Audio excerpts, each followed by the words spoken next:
রাজা আলীবর্তিকা কৃষ্ণচন্দ্র এ 12 লক্ষ টাকা নিয়েছিল, আর যখন দিতে পারল না তিনি ওনাকে জেলে ঢুকাই দিলেন।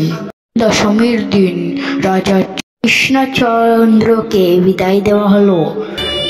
এটা কি আওয়াজ? ওই তো দুর্গা মা বিসর্জনের পথে যাচ্ছেন।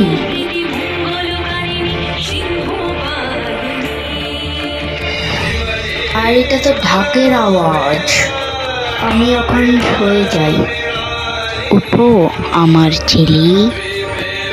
মা, তুমি এসেছো? মা, মা। মাকে কোনোদিনও নিজের ছেলেকে ছাড়ে থাকতে পারে?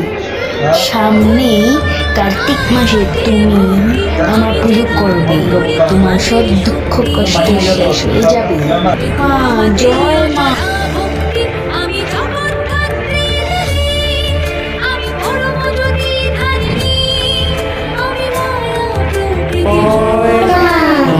নেই শুরু হলো দেবী বুড়িমার পুজো।